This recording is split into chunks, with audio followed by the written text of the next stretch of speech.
Hola, hola, muy buenos días. Bienvenidos hoy en esta hermosa mañana a esta su estación de Radio Verdad 99.5 FM y bienvenidos también a su programa Siempre habrá un nuevo amanecer. Yo soy Belén Solís y recordemos que estamos estudiando un libro muy interesante. Es un estudio que estamos dando que se titula El Guerrero Cristiano.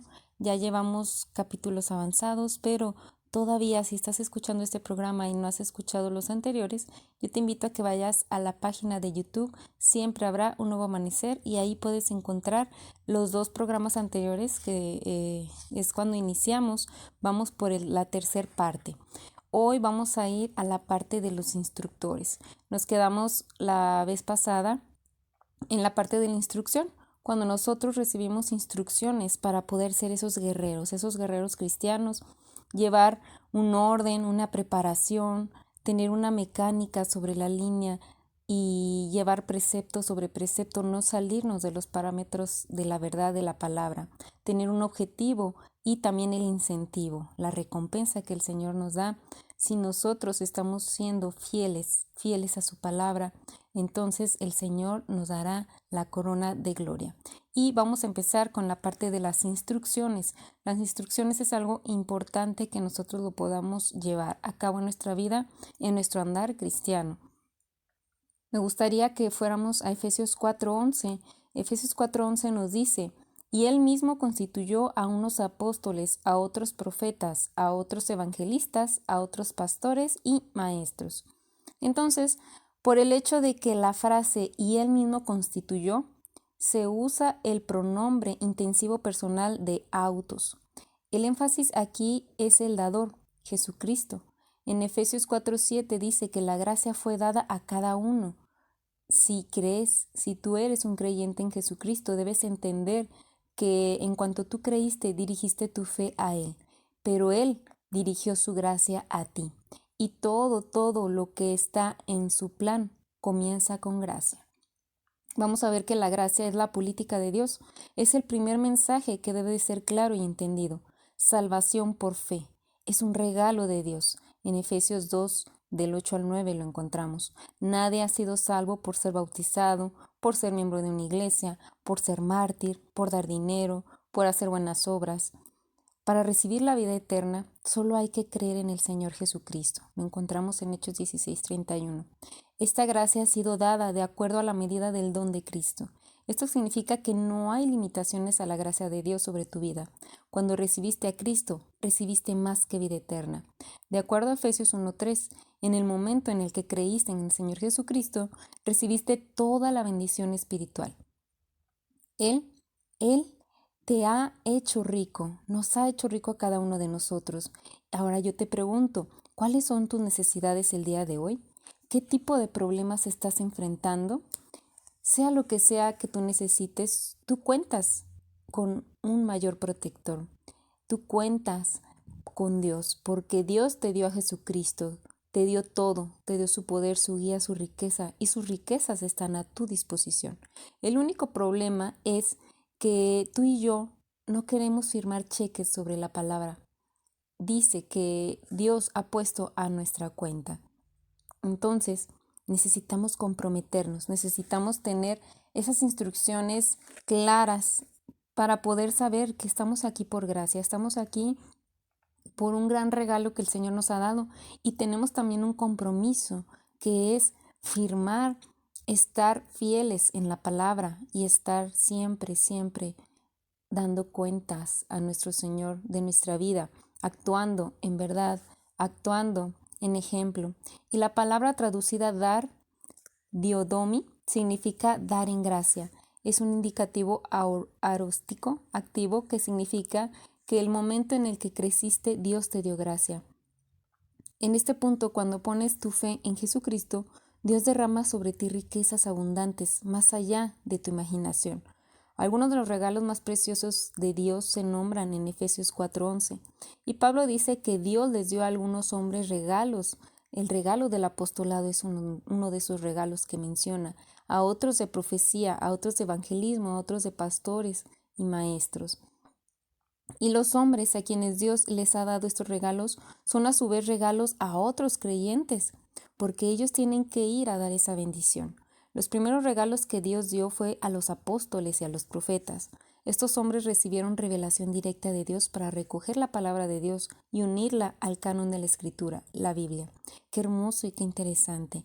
Cualquier cosa que saques de la palabra de Dios, la obtenemos porque Dios nos dio a los apóstoles y profetas. Dio hombres como a Pablo, Mateo, Pedro, Juan, Santiago y otros como regalo a todo el cuerpo de Cristo. El apostolado y la profecía fueron regalos temporales. Recordemos que son temporales. Una vez que la palabra de Dios fue escrita, no hubo necesidad de ellos y salieron de escena a finales del siglo I. Entonces, hay que recalcar esta parte, el apostolado y la profecía son regalos que fueron temporales en aquel entonces. Se cerró el canon, se cerró la escritura y entonces ya no hubo necesidad de ellos porque ya está todo escrito. Así como Dios dio apóstoles y profetas para completar y recopilar la palabra, dio evangelistas, pastores y maestros para comunicar la palabra a las generaciones siguientes. Vemos que pues el evangelista, los pastores y maestros están vigentes. Son los dones que el Señor ha derramado en cada uno de sus hijos para ir y llevar la palabra a muchos. El evangelista es el comunicador del Evangelio y su propósito es ganar a la gente el conocimiento de la salvación en Jesucristo. El evangelista le fue dado a la iglesia con la habilidad de explicar el Evangelio y presentar su poder. En alguna parte el camino del cristiano, de todo cristiano, ha sido beneficiado con el regalo del evangelismo. Tú y yo podemos tener ese gran regalo de poder ir a evangelizar. Alguien alguna vez te llevó a los pies de Jesucristo, a esa persona que te fue guiada al Señor. Alguien te guió y te habló de la palabra. Y entonces, quien fue llevado por alguien más, podemos decir que fuimos tú, fui yo, y hemos sido varios, porque alguien más llegó y nos habló de la palabra. En algún momento de la historia de esta gente, por la influencia de un evangelista, se aclararon los temas del pecado y la salvación. Temas que mucha gente teme tocarlos porque no saben cómo explicarlos, pero tal vez un evangelista lo puede dar en amor y lo puede dar con esa fluidez que el Señor le da a través de su don y del conocimiento de la palabra también. La construcción griega indica que la frase pastores y maestros se refiere a una persona. Es un regalo dividido, pastor y maestro, de poimen, una antigua palabra griega para pastor, y el sustantivo de didaskalos, Didaskalos, maestro, entre comillas. La Biblia usa 3 títulos para referirse al pastor de la iglesia. Pastor de ovejas del poimen.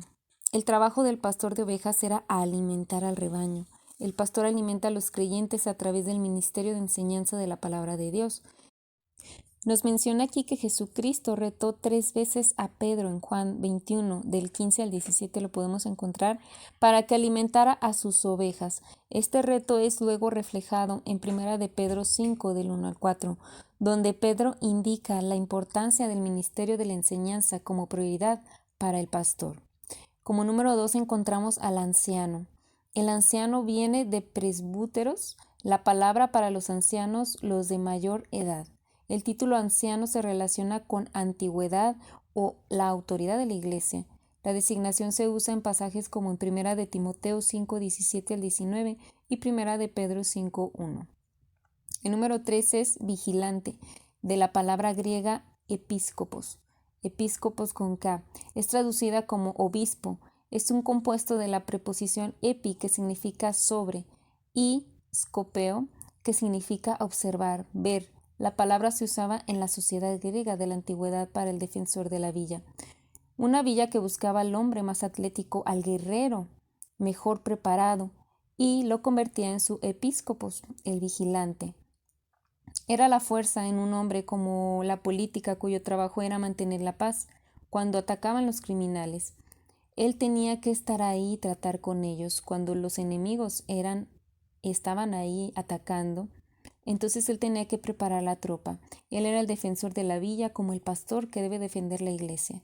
El pastor es un guardián, con la responsabilidad de defender el rebaño y esta es palabra que encontramos en versos como en Primera de Pedro 5 y en Primera de Timoteo 3:1. Ahora nos vamos a preguntar, ¿y qué es lo que se necesita para ser pastor o maestro? Bueno, lo que deben de tener el pastor o maestro es el regalo espiritual, perdón. Es el equipo importante para este trabajo que incluye, número uno, el crecimiento espiritual personal. El pastor o maestro tiene que haber llegado al punto de madurez básica, porque no puede guiar hacia donde él no ha llegado. No puede bendecir si no tiene con qué bendecir. No puede enseñar lo que no sabe. Tiene que hacer lo que él ya ha vivido y tiene que haber pasado por un periodo de crecimiento espiritual durante el cual aprendió lo básico. El número 2 es la preparación académica. Su preparación académica debe incluir al menos 3 áreas de pensamiento: historia, lenguaje bíblico y teología sistemática. Deben entender algo de historia porque la Biblia debe de ser interpretada en el contexto del tiempo en el cual fue escrita. Necesita tener armas en el área de los lenguajes porque su trabajo es presentar las enseñanzas de la Biblia claramente.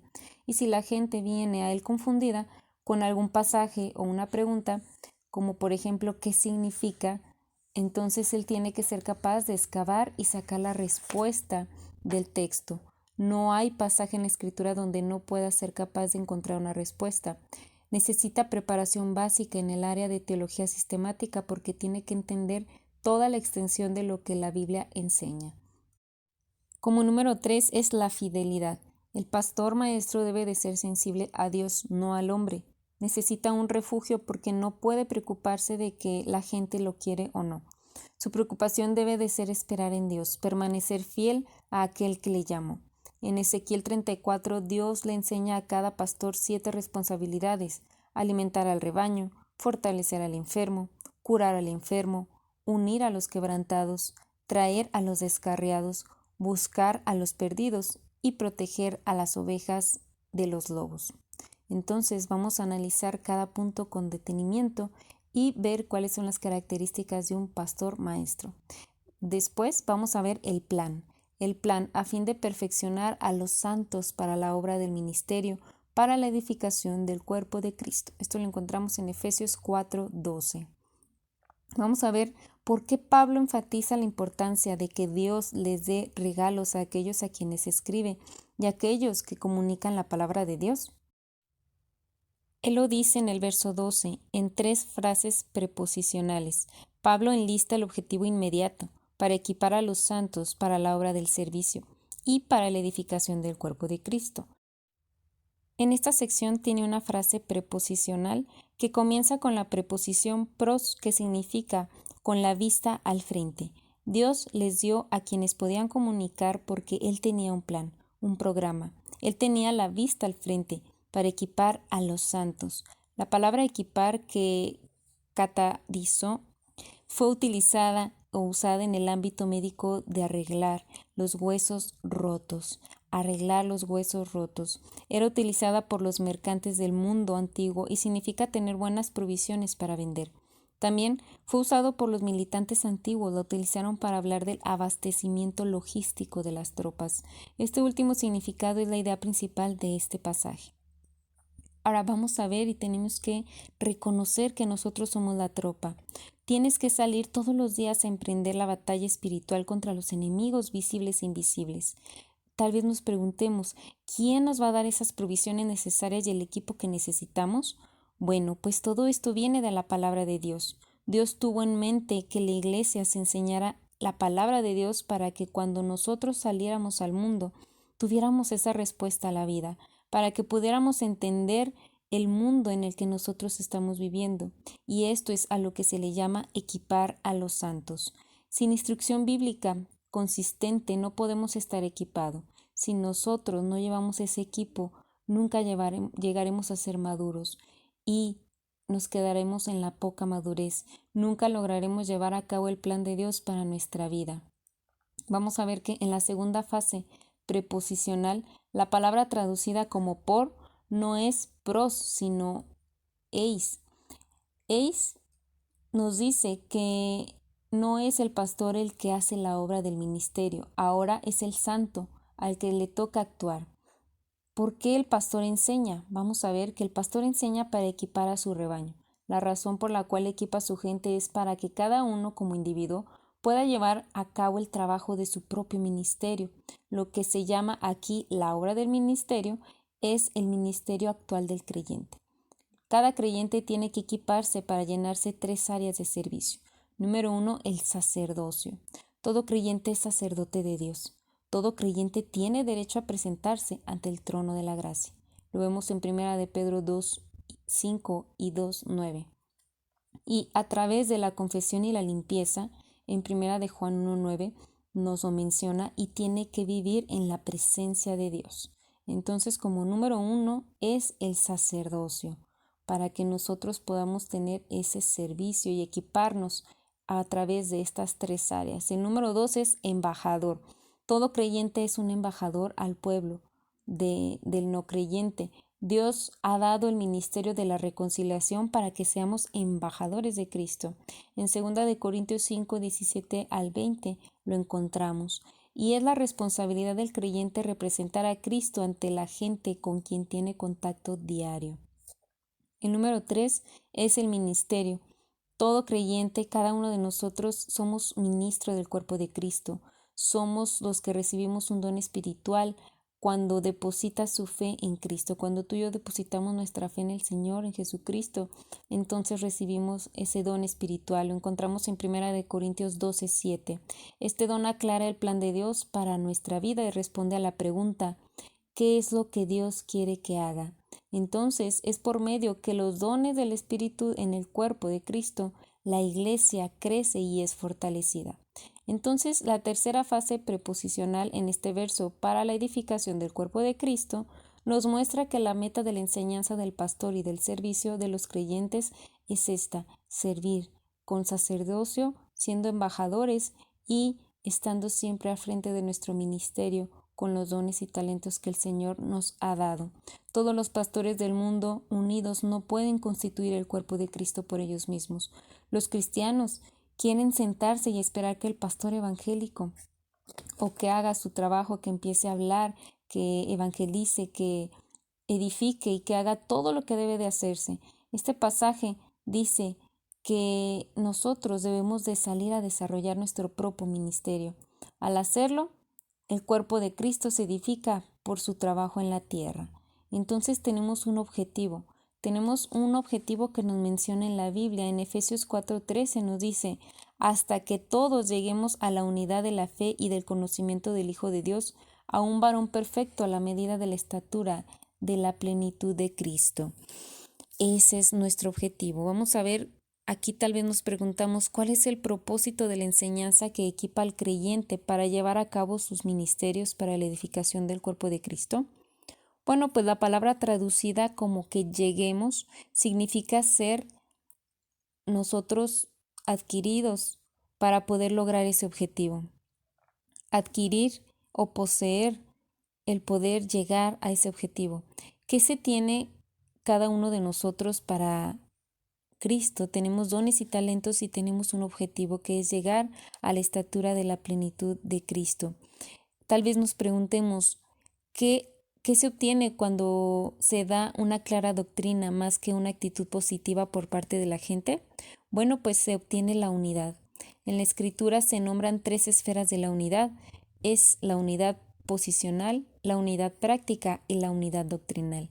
La unidad posicional la encontramos en Efesios 4:3-6.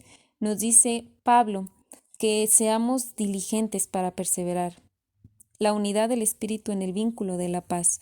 Entonces, ¿en dónde se constituye esta unidad? Bueno, pues se construye en el hecho de que hay un cuerpo compuesto por todos y cada uno de los creyentes en el Señor Jesucristo. Hay un solo espíritu. El Espíritu Santo, el Espíritu de Dios, es una sola esperanza. Es la esperanza de vida eterna. Un solo Señor, el Señor Jesucristo, una fe. Fe en la palabra. Y un solo bautismo, el bautismo del Espíritu Santo. Todos los cristianos tienen una unidad posicional. Somos uno en Cristo y hay un solo Dios y Padre, sobre todos, por todos y en todos. Vamos ahora al punto número 2, que es la unidad práctica. La encontramos en Hechos 1:14. Mientras que todos los cristianos tienen una unidad posicional, no todos tienen unidad práctica. La unidad práctica se logra cuando la gente que tiene desacuerdos en cuanto a su doctrina es capaz de unirse con un mismo propósito, como la oración o el evangelismo. Tan pronto como sus metas y objetivos sean los mismos y tus principios no estén comprometidos, puedes tener una unidad práctica con muchas organizaciones y denominaciones. Entonces podemos tener esa unidad práctica con un objetivo que es la oración, la lectura de la Biblia y dejando a un lado a lo mejor las denominaciones o la doctrina que se presenta según su iglesia. Ahora, la unidad número 3 es la unidad doctrinal. Lo encontramos en Efesios 4:13, cuando Pablo habla de la unidad de la fe. Utiliza la forma acusativa de la causa que se dice lo que encontramos en la fe. El cuerpo de la doctrina se cree que es lo que nos une. En otras palabras, los cristianos tienen el vigor, la efectividad funcional en su doctrina por su entendimiento de la palabra de Dios. Él nos dice que esta unidad es el conocimiento del Hijo de Dios, no es solamente el conocimiento teórico. La palabra epignosis es el conocimiento aplicado. Entonces, una de las razones por las cuales hay tantos conflictos entre cristianos y las organizaciones cristianas es porque las posiciones doctrinales sobre las cuales se levantan no han sido probadas por el fuego de la experiencia. Su conocimiento, que es gnosis, informativo, que no es experimentado. Es el análisis final, solo una cosa trabaja y es la consistencia. Y el fiel alimento del pan de vida cuando nosotros estamos ahí tomados de la palabra de Dios y solamente alimentándonos de la verdad, que es la Biblia. Cuando la palabra de Dios se une a la fe, comenzamos a ver que algo sucede. Cuando la gente trata de hacer algo y trabaja, es cuando se logra llegar al conocimiento aplicado. Y cuando la gente aplica el conocimiento que tiene y ve que funciona, entonces, ¿sabes lo que pasa? Todos tienen una unidad doctrinal.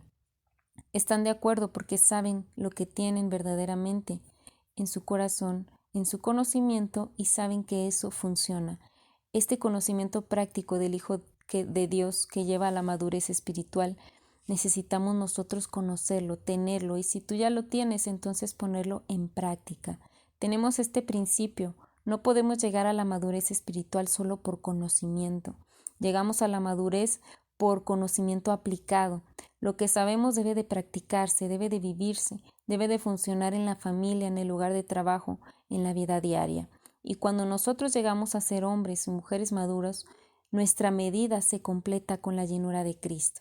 Esto nos recuerda que Jesucristo quiere darnos vida en abundancia, la llenura a la cual nosotros nos referimos aquí en la abundancia de vida, es dejar que Cristo viva a través nuestro.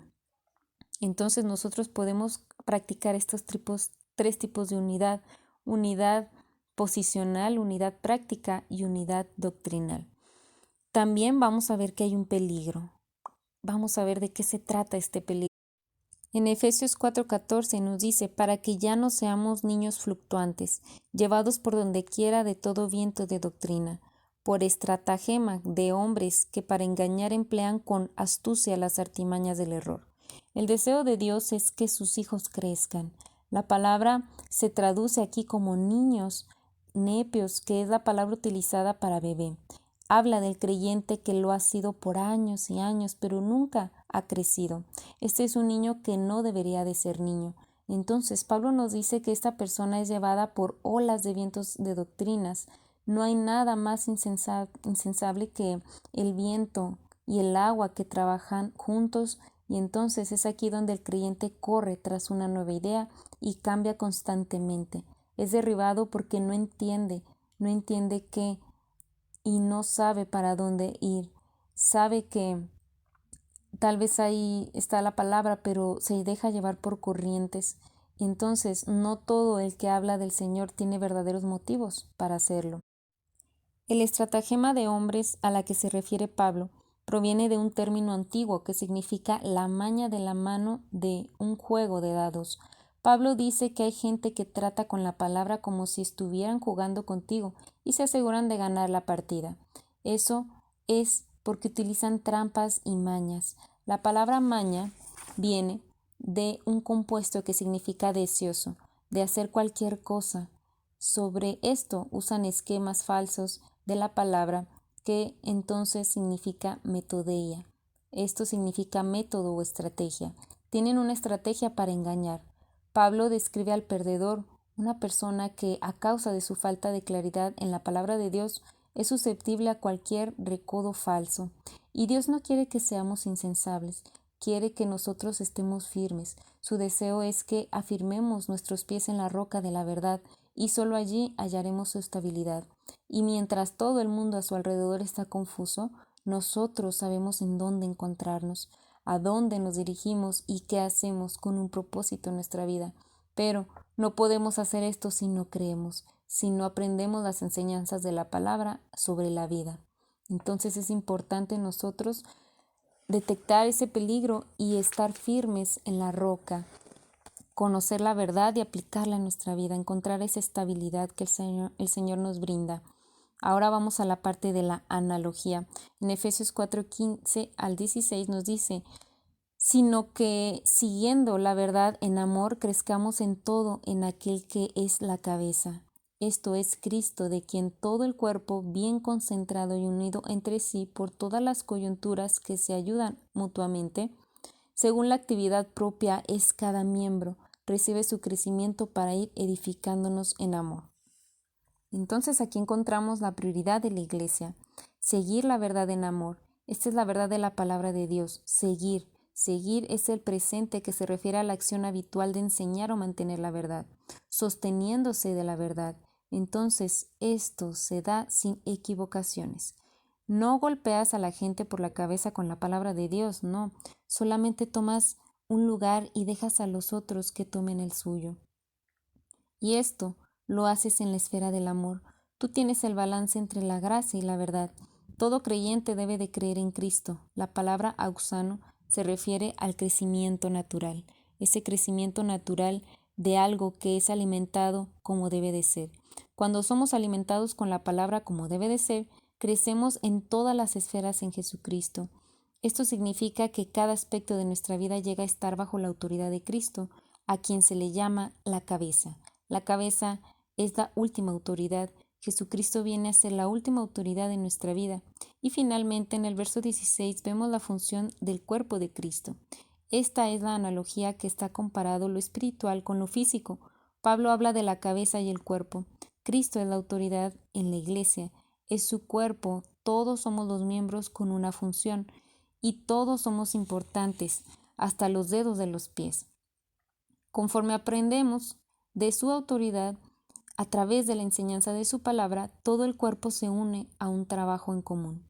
Pero, ¿qué es lo que Pablo quiere decir cuando describe por todas las coyunturas que se ayudan mutuamente según la actividad propia de cada miembro? Bueno, pues mira tu cuerpo. Tu mano es importante, tu boca es importante y ambas tienen una función. ¿Cómo lleva tu mano comida a la boca? ¿Ves que lo que nosotros necesitamos comer y la mano hace el trabajo? Tú puedes visualizarlo, puedes tomar el alimento y tu mano lleva el alimento a tu boca, pero tu mano no puede llegar a tu boca por sí misma. En tu cuerpo tienes miembros que ayudan a que tu mano se mueva. Tiene músculos y ligamentos, pero todos funcionan alrededor de la coyuntura. Y no podemos mover un músculo sin nuestra coyuntura. Entonces, Pablo hace una distinción en el pasaje entre las coyunturas y los miembros, porque la analogía que quiere que entendamos es la analogía de los comunicadores de la palabra de Dios. En la ilustración de Pablo, las coyunturas son los maestros y pastores.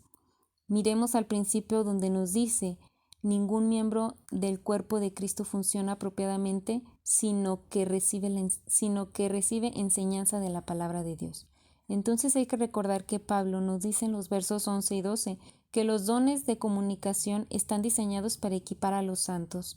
Ahora se vuelve esta analogía del cuerpo y se dice que todo el cuerpo está bien concentrado y unido entre sí por las coyunturas, siendo la coyuntura la clave en el cuerpo fuerte. Si vas a fortalecer tus músculos, tienes que hacer que la coyuntura trabaje. Por eso se dice que cuando el maestro, que es la coyuntura, suple apropiada y claramente la palabra, cada parte trabaja correctamente. Entonces yo te pregunto esta mañana, este momento, en la hora que estés escuchando este programa, ¿cómo te preparas para la batalla? ¿Vas a tener que escuchar el sonido de la trompeta? Entre más entiendas la palabra de Dios, más clara será tu vida. Los problemas de la vida son solo problemas, y cuando no entendemos esas respuestas, pues nosotros encontramos en la Biblia esa respuesta a cada problema que tengas que afrontar, a tu soledad, a tus angustias económicas, tus temores, tus pecados. Dios tiene una respuesta a todas estas preguntas, a dónde ir y qué hacer, pero todas las respuestas, todas solo vienen en su momento a través de la enseñanza de su palabra. Muy bien, entonces yo te pido que hoy en esta mañana de verdad pongas todas tus cargas, tus problemas en las manos del Señor y que leas la palabra. Él nos da ahí la solución, las respuestas a todas nuestras angustias. Así que vamos a ir a un corte, vamos a ir a un pequeño canto y enseguida regresamos.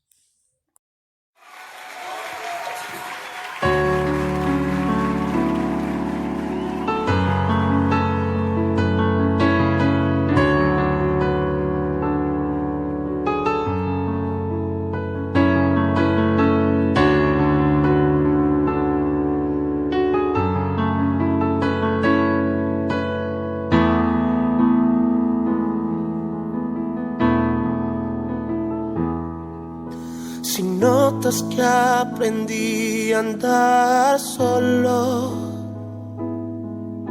si notas que aprendí a vivir sin ti, si notas algo así, que solo dependo de mí, si notas que las cosas importantes perdí por hacer todo a mi modo. Si notas algo así, que solo dependo de mí, corrígeme y hazme ver, hazme saber que no estoy bien. Háblame, no me dejes continuar. Háblame que es por mi bien. Háblame y hazme saber que yo estoy mal. Háblame, por favor corrígeme. Y aunque duela, hazme volver al camino donde un día caminé. Dios, háblame.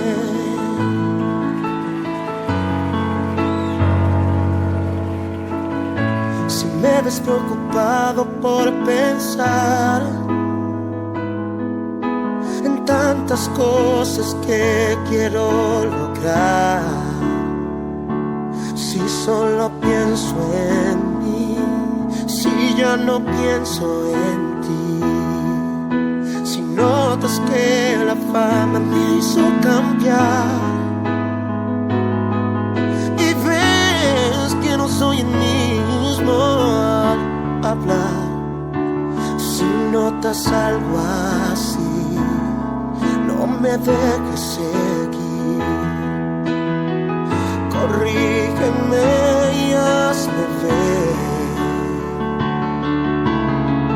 hazme entender que no estoy bien. Háblame, no me dejes continuar. Háblame que es por mi bien. Háblame y hazme saber que yo estoy mal. Háblame, por favor corrígeme. Y aunque duela, hazme volver al camino donde un día caminé. Dios, háblame. Muchos han olvidado que la gloria es para ti, pero si eso me pasa a mí, yo prefiero no seguir. no seguir. Háblame, no me dejes continuar. Háblame que es por mi bien. Háblame y hazme saber que yo estoy mal. Háblame, por favor corrígeme, y aunque duela hazme volver al camino donde un día caminé. Dios, háblame, no me dejes continuar. Háblame que es por mi bien. Háblame y hazme saber que yo estoy mal. Háblame, por favor corrígeme, y aunque duela hazme volver al camino donde un día caminé. Dios, háblame. Oh, Dios, háblame.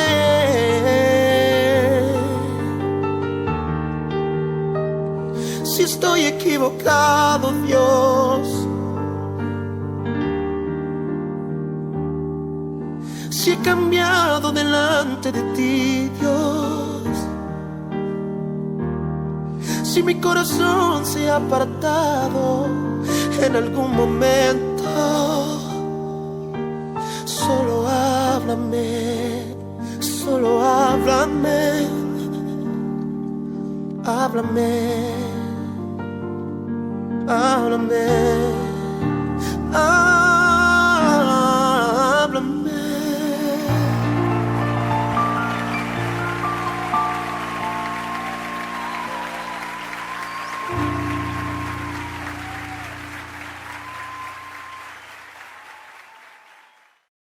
Hermoso canto. Y con esto vamos a continuar con nuestra segunda parte del programa del día de hoy. Vamos al tema número 5 de este estudio, que se titula La guarnición. En tiempo de guerra, un ejército debe de estar a salvo, en lugares fortificados donde los soldados puedan ser entrenados y preparados o para descansar por el calor de la batalla. Entonces, los soldados necesitan una guarnición. La palabra griega guarnición viene del poureo, P-H-R-O-U-R-E-O, que significa montar guardia. Como un soldado cristiano necesita una guarnición, vives en un ambiente hostil, vives en un cosmos diabolicus, del mundo del diablo, donde te preparas tú entonces para encontrarte con el enemigo. Yo te pregunto, ¿dónde descansas para reponerte de las heridas de la vida? ¿Y dónde te estás preparando tú para enfrentar en este mundo al enemigo? El único lugar a salvo para constituir una guarnición es tu propia alma. En Filipenses 4, Pablo, en general, da 4 estrellas al apóstol Pablo inspirado por Dios al mismo en la persona del Espíritu Santo y da 5 órdenes para constituir una guarnición. La primera orden vamos a encontrar en Filipenses 4:4 que nos dice: regocijaos en el Señor siempre. Otra vez digo, regocijaos. Entonces esta primera orden se trata de esto, de regocijarnos. Este es en el presente imperativo del verbo chairo. El presente nos dice que es algo que siempre debemos hacer, algo que debemos ser habitual en nuestra vida. Pablo nos dice que nosotros tenemos que tener esas ganas de regocijarnos. Y Pablo no nos dice que si tenemos ganas o no, sino que lo hagamos a ciegas. Entonces nos dice que abramos los ojos, que veamos el mundo tal cual es y que nos regocijemos a pesar de lo que veamos. Esto se opone completamente al concepto humano de la felicidad. La felicidad humana se basa en circunstancias. La gente se alegra cuando todo marcha como quiere, pero cuando las cosas no caminan como ellos quieren, entonces pierden la felicidad. Pero Pablo, con el trueno de poder y la autoridad de su apostolado, no solo nos ordena que nos regocijemos, sino, como dice él, que el gozo debe de convertirse en nuestro estilo de vida. La voz activa significa que debemos de tomar una decisión voluntariamente, debemos escoger el regocijarnos. El gozo no es solamente por lo que sucede a nuestro alrededor, es algo que tiene que ver con nuestra actitud mental, de cómo nosotros respondemos a lo que sucede. El imperativo indica que es una orden que proviene del Señor. Esta es la orden de Dios y sabemos que Dios nunca nos ordena algo imposible. Y es sorprendente que la Biblia nos ordene tener una buena salud mental, pues nosotros tenemos que tener una mente sana, estable y saludable. En ninguna parte de la Biblia se nos ordena tener salud física, pero en muchas partes se nos dice que debemos de tener una sana actitud mental y habilidad para tratar con nuestra vida. Recordemos que el hombre que escribe se encuentra en una prisión humana, encadenado a un soldado romano. Él le escribe a un grupo de gente libre y les manda que dejen de compadecerse de ellos mismos y que dejen de centrarse en sí mismos y que comiencen a reconocer lo que tiene el Señor Jesucristo. A las personas les gusta que se les diga que hay razones por las cuales no son felices, y sí que las hay. Hay razones por las cuales están bajo presión cuando sufren. La primera razón por que nosotros vivimos en un ambiente hostil es el mundo del enemigo. Pero aunque nosotros estemos aquí y aunque haya razones, no hay excusas para la infelicidad. Deseamos poder decir, bueno, seré feliz y tendré gozo por todo esto o aquella circunstancia. Pero Pablo no nos está dando el campo para decir esto. Si eres un creyente infeliz, hay solo una explicación. No estás lleno de la gracia de Dios. Nótese que Pablo nos dice, hagan esto y luego se regocijarán. Él no comienza como la gente que quiere aprender. La mayoría de los libros al respecto que nos dan pasos a seguir nos dicen que debemos tomar el paso número 1, el paso número 2, el paso número 3 con esperanza hasta ser feliz. Esto es comenzar al revés. Pablo establece la forma correcta. Él dice que allí donde te encuentres, sin mover nada, sin cambiar nada, ninguna circunstancia, dispones tu mente para celebrar la gracia de Dios y te vas a sorprender de ver lo que sucede en tu vida. Así que, ¿cómo podemos cumplir con este mandato tan importante para nuestra vida? Bueno, pues lo primero es que tenemos que entender lo que ya la Biblia nos tiene que decir sobre el gozo y regocijarse. El número 1 es que el gozo empieza con la salvación. Cuando nosotros depositamos nuestra fe en el Señor Jesucristo, tenemos ese gozo de la salvación, la cual habla David en el Salmo 51:12. Es el mismo gozo del que habla Pablo en Filipenses 1:25 y 3:1. Es la razón por la cual somos capaces de regocijarnos y es porque tenemos una relación con el Señor Jesucristo. También lo podemos encontrar en Romanos 15:13. Y el número 2 es el gozo que es producido por el Espíritu Santo que mora en nosotros. No es el trabajo del creyente producir gozo.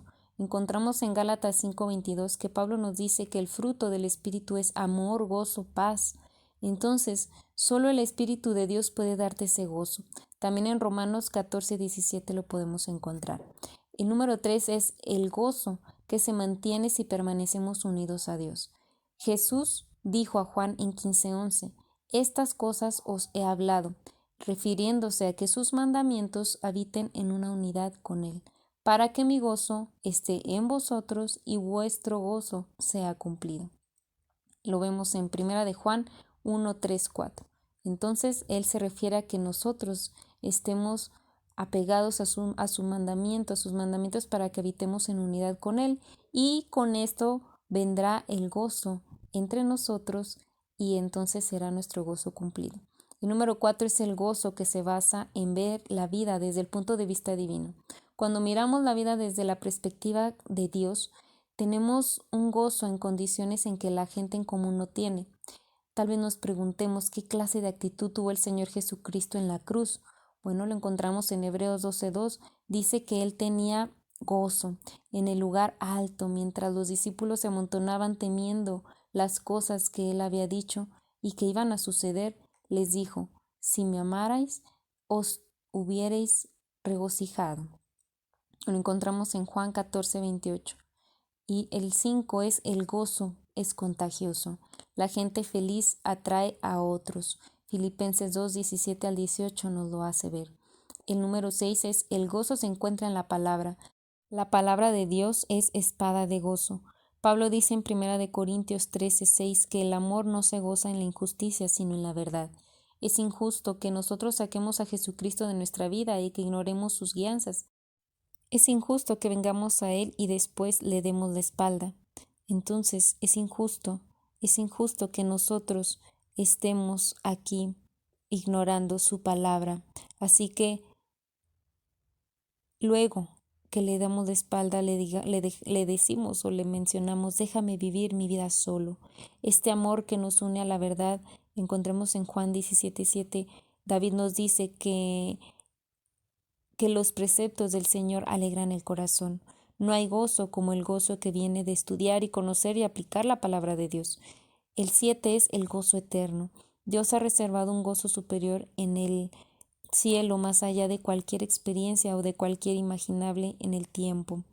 Esto lo encontramos en Judas 24. Pablo no solo nos dice regocijaos, pero regocijaos en el Señor. Tenemos gozo por lo que tenemos en Jesucristo. Somos felices conforme a lo que le damos valor al tener a Jesucristo. Nuestra felicidad es nuestro gozo en la vida, y esto irá creciendo conforme vayamos valorando a nuestro Señor Jesucristo. Si comprometemos nuestra vida a Él para salvación y luego tratamos de sacarlo de nuestra vida, no hay forma de ser felices. Si le dejamos fuera de nuestra vida, de nuestras decisiones, si no permitimos que Él sea director de nuestra vida, nuestro amigo en nuestra vida, nuestra guía, entonces no seremos felices. Si pensamos que podemos despreciarlo, rechazarlo, cerrarle la puerta de nuestra vida y aún nosotros querer seguir teniendo gozo, estamos engañándonos a nosotros mismos, estamos robándonos la felicidad interna que Dios quiere que tengamos. Si nosotros tuviéramos el poder de poner 10,000 millones de dólares en una cuenta bancaria, estaríamos muy felices, pero ahora tal vez pensamos cuán miserable se siente cuando nos encontramos con una terrible dificultad, con una llanta desinflada, tal vez con problemas de salud, sin dinero, pero si yo ya hubiera depositado en el dinero del banco y tú sales de ahí y encontraras 4 llantas desinfladas ahí para ponérselas a tu auto, ¿qué tan frustrado podrías estar? No estarías frustrado del todo, pero si tuvieras 10 millones de dólares solo te reirías. Nada podría mortificarte. Esa clase de confianza es la que tiene la gente que comprende que tiene a Jesucristo en su corazón. El Señor no bromea cuando dijo que donde nuestro tesoro estuviera allí nuestro corazón. Entonces, donde tú tienes tu tesoro, ahí está tu corazón. Donde tú crees que serás feliz, donde tú crees que podrás regocijarte, ahí está tu corazón. Y si tu corazón está en la palabra de Dios, te podrás regocijar con facilidad en el Señor Jesucristo. Cuando como creyente empezamos a entender lo que tenemos en Jesucristo, comenzamos a reírnos de las penalidades de la vida, como si tuviéramos asegurado ahí esos millones en nuestra tarjeta. Así estamos seguros de que tenemos una vida eterna. La última palabra del mandato de Pablo es siempre. Debemos regocijarnos en el Señor siempre, a pesar de las circunstancias. ¿Por qué? Porque nosotros entendemos lo que Pablo dice en Romanos 8, 28 al 32, que Dios hace todas las cosas que nos ayudan para bien. Entonces detente y piensa lo que significa ser un hijo de Dios. Tu Padre es el dueño del universo. Su riqueza y poder sobrepasan hasta la más potente imaginación. Tu Padre te ama y te ha prometido estar siempre contigo, guiarte, darte todo lo que necesitas. ¿Qué puede hacerte feliz? Yo te pregunto, ¿qué puede hacerte feliz? Esto es tan importante que Pablo lo repite una y otra vez. Otra vez os digo, regocijaos. Recuerda, Él no le pide a los creyentes que se gocen, les ordena. Entonces, podemos sacar 3 principios de la orden de Pablo de regocijarnos. 1. La fe debe de ser un termostato, no un termómetro.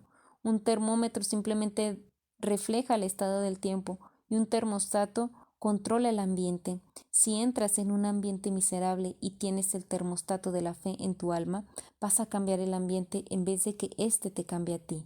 Entonces, ten en ti un termostato y no un termómetro. Sé tú en tu interior esa paz, ese regocijo y no lo que el mundo exterior te pueda brindar a ti. Número 2. La vida cristiana debe vivirse del centro de la circunferencia. Entonces, el diseño de Dios es espíritu. El diseño de Dios es espíritu, alma y cuerpo, no lo olvides. La mayoría de los creyentes viven con sus prioridades al revés. Pensamos primero en servirle al cuerpo, luego al alma y por último al espíritu. El 99% de las cosas de las cuales nos quejamos afectan a nuestro cuerpo. Todo lo que afecta al cuerpo afecta al alma. que es la mente, lo que a su vez afecta al espíritu. Así que somos miserables la mayor parte del tiempo. En el lugar en que seguimos nosotros así, entonces nosotros debemos de cambiar esa forma de vivir. En lugar de seguir así, debemos de vivir la vida desde el centro, desde la guarnición del alma. Y cuando vivimos desde la guarnición, podemos cerrar las puertas y podemos gritarlo al enemigo y saber que no podrá lastimarnos porque tu espíritu está bajo control y no puede tocarlo.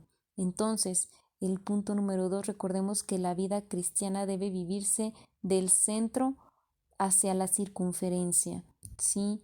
Espíritu, alma y cuerpo, no cuerpo, alma y espíritu. Dale prioridad a tu parte espiritual. Número 3, el secreto de la vida es someter todas las cosas al conocimiento de Cristo, regocijarse en todo, regocijarse, es reconocer que todo en la vida está sujeto a Jesucristo. En 2 Corintios 10:5 nos dice Pablo que llevemos cautivo todo pensamiento a la obediencia de Cristo.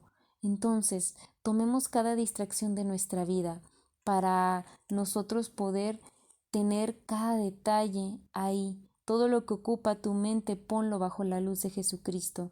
Toda la vida tomará apariencia distinta y al mirarlo a través de la luz de la relación con Jesucristo podrá tener un sentido bueno para ti, para tu vida, un sentido positivo a tu mente. Someter todas las cosas al conocimiento de Cristo.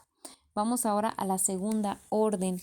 La segunda orden, vamos a ver en Filipenses 4:5, nos dice, vuestra diligencia sea conocida de todos los hombres, el Señor está cerca. La segunda orden de Pablo es dar a conocer algo. Hay algo en el apóstol que quiere que manifiestes en tu vida, algo llamado gentileza. La gentileza en el griego es epiekeo, una palabra que muchos matices pueden tener de significado. La parte del significado de esta palabra es vencer a través de la sumisión. La idea es aquí que tú vivas tu vida no bajo las circunstancias, sino sobre las circunstancias, perdón. No bajo las circunstancias, sino sobre las circunstancias, y esto se logra a través de la sumisión. ¿Quieres manejar tus circunstancias? ¿Quieres sobrepasar tus presiones? Pues muestra paciencia. La palabra implica que el deseo de someterse en vez de demandar tus derechos.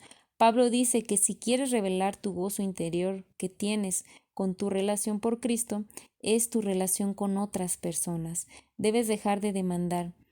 El epiqueo también trae la idea de justicia moderada con misericordia. Significa tolerar a aquellos que se oponen a ti, ser indulgentes con aquellos que te ofenden, mostrar cortesía con los que no son serviciales. Todo esto es un simple fruto de celebración de la gracia de Dios. Cuando Pablo dice que tu gentileza sea conocida, la voz pasiva del imperativo indica que tú debes de dejar que los demás vean la manifestación de tu entendimiento y la apreciación por la gracia de Dios. Los cristianos se preguntan por qué es tan difícil dar testimonio. Bueno, pues probablemente se debe a que primero no están impactados con Cristo. En segundo, otras personas no pueden verlo en cada relación con Cristo. Y el mejor testimonio en el mundo es el de Pedro, que describe en 1 de Pedro 3:15. Nos dice, cuando la gente se te acerque y te pregunte qué es lo que te hace diferente, solo responde, es Cristo en mi vida. No es tan difícil ser testigo en esa clase de situación. Si verdaderamente aprecias la gracia de Dios, si realmente aprecias lo que tienes en Cristo, otra gente lo verá, permitiendo que otros vean cuando están convencidos de que Jesucristo está en tu vida y tienes la oportunidad de cumplir con tu trabajo como embajador, de guiar a otros al conocimiento de salvación en Jesucristo para que sean convencidos por aquel que te ha convencido a ti. Cuando Pablo dice en este verso que el Señor está cerca, no habla del tiempo, sino de la proximidad. Jesucristo está en ti si eres creyente. ¿Por qué debes de vivir de la forma en que Él quiere que vivas? Bueno, pues porque Él está aquí. Tal vez te has preguntado, ¿qué harías si Jesucristo estuviera aquí? Bueno, Él está de verdad, créelo. La orden de Pablo es de manifestar al mundo de la gracia que tenemos por parte de Dios, porque Jesucristo está aquí. La tercera orden vamos a ver en Filipenses 4:6, nos dice: por nada estéis afanosos, sino sean conocidas vuestras peticiones delante de Dios en toda oración, ruego y con acción de gracias. Este es otro imperativo, merimnao, traducido como afanoso. Significa tener la mente dividida. La razón por la cual la mente está dividida es por la preocupación. Pablo nos dice: dejen de preocuparse. De nuevo, el presente imperativo nos dice que sigamos conquistando nuestras preocupaciones.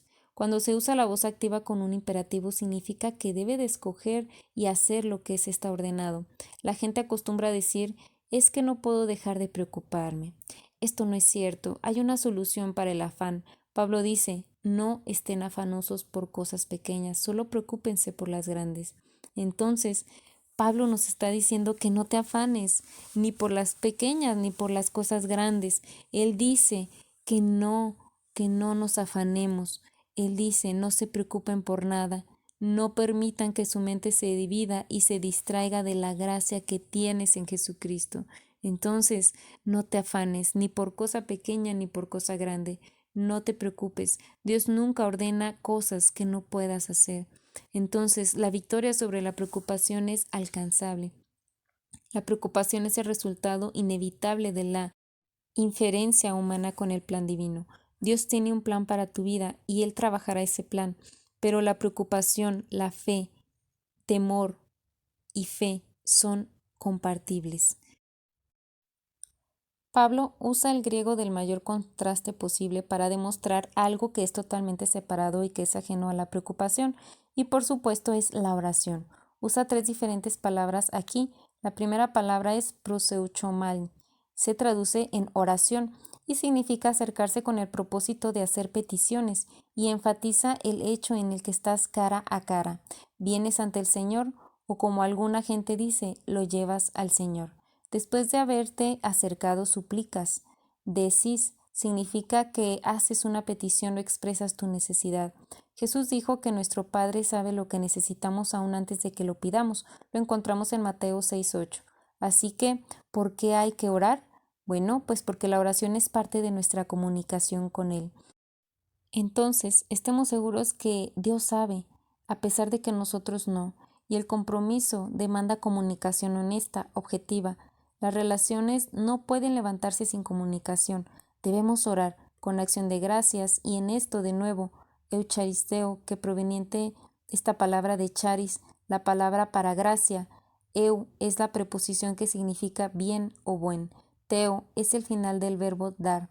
Cuando das gracias, estás expresando apreciación por la gracia de Dios. Además, nos dice que conoces la gracia como un regalo que no mereces y no puedes ganar.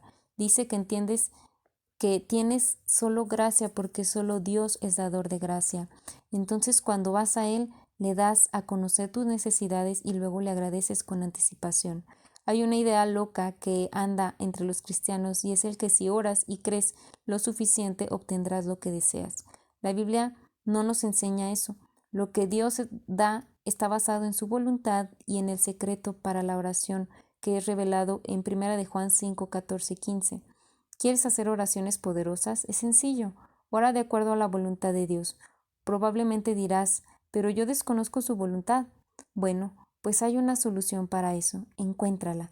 La voluntad de Dios es que seamos agradecidos por sus decisiones. Se nos dice en 1 de Tesalonicenses 5:17 que oremos sin cesar.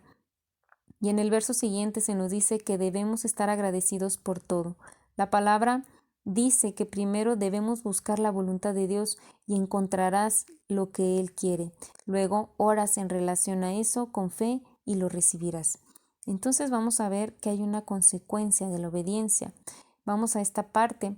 En Filipenses 4:7 nos dice: y la paz de Dios, que sobrepasa todo entendimiento, guardará vuestros corazones y vuestros pensamientos en Cristo Jesús.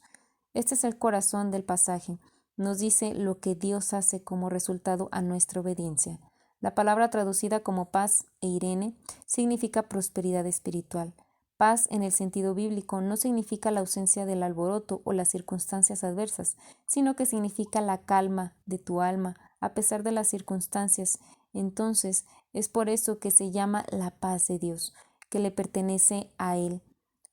¿Cuán preocupado estás hoy por lo que crees que Dios está esta noche?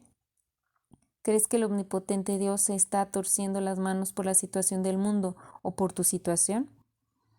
Bueno, pues la paz de Dios es prosperidad espiritual, que nos recuerda lo rico que somos, al pertenecerle a Él. Al tener a Jesucristo, ya somos ricos en gracia, en misericordia. Nos recuerda que no importa lo que pase en tu vida, no importa qué tan pobre eres en la riqueza del mundo, tienes la mayor posesión posible, tienes al Señor Jesucristo. Esta paz sobrepasa todo entendimiento. La palabra sobrepasar significa llevar más allá. La paz de Dios te llevará más allá del poder de la mente, te llevará más allá de lo que la mente te pueda llevar. Pablo dice que la paz de Dios es encontrada a la razón humana y va más allá de la habilidad de la mente para comprender, aun si es algo que guardará tu corazón y tu mente. Tu corazón y tu mente necesitan protección en el mundo que vivimos, así que guardar significa buscar, montar guardia.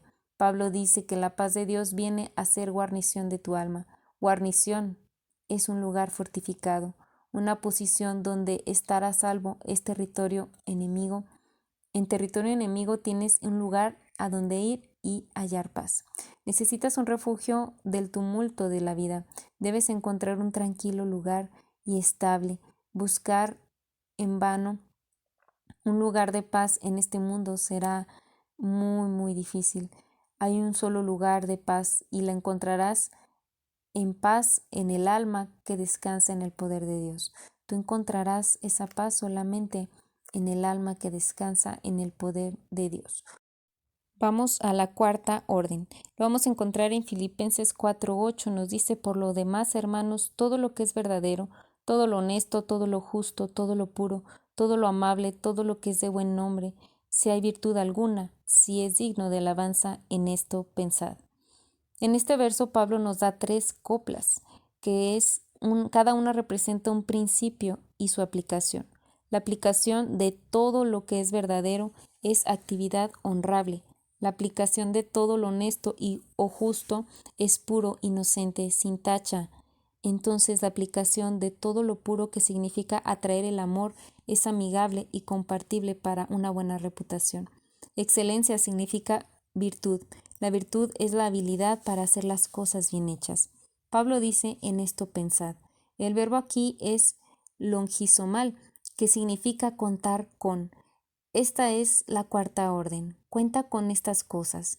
Yo te pregunto, ¿has contado con la justicia en tu vida? ¿Has contado con la verdad?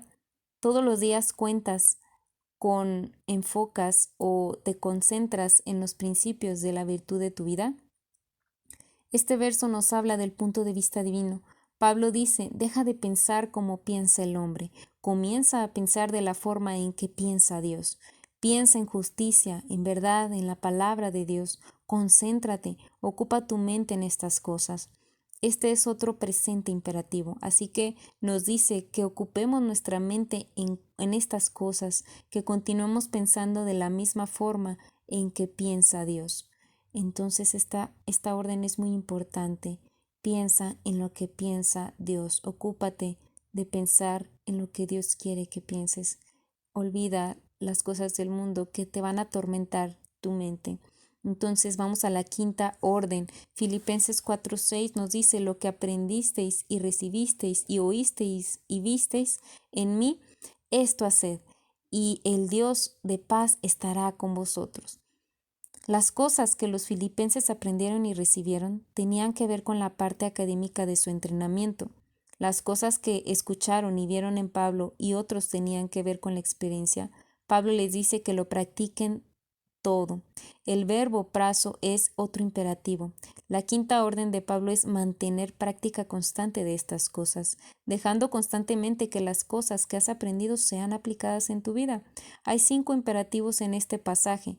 Regocíjate, deja que tu gentileza sea conocida, ora, piensa y practica. Si quieres que tu alma te guarde de lo que pueda suceder, si quieres tener perfecta paz en medio de lo que el enemigo pueda lanzarte, tienes que escoger. No hay absolutamente nada que pueda mover la paz del alma, que está enfocada en la gracia de Dios. Esto es hermoso, esta quinta orden. Entonces, aprender y recibir. Nosotros tenemos que llevar a cabo esto, escuchar, ver con sabiduría, regocijarnos en lo que el Señor quiere que nosotros hagamos en nuestra oración, en nuestra gentileza, en lo que pensamos, en lo que practicamos. Entonces, esta parte no la olvidemos, es alimento para nuestra vida. Y pues vamos a dar por terminado el día de hoy este estudio de este libro El Guerrero Cristiano. Si tú quieres obtener más información de este material, me puedes mandar mensajito al 449-290-4106. 449-290-4106. Si tú quieres obtener el material completo, yo te lo puedo compartir. Así que mándame un mensajito y estamos en contacto. Yo me despido, soy Belén Solís. Les mando un gran saludo donde quiera que se encuentren y también te invito a que si no tienes dónde congregarte, yo te invito a la Iglesia Discípulos de Cristo Madero 334 que se encuentra ahí en el centro, zona centro, Madero 334, Discípulos de Cristo. Puedes acudir este domingo a las 11:30, te esperamos. Será un gusto recibirte para gozarnos en el Señor. Dios te bendiga y que tengas un excelente día. Hasta pronto.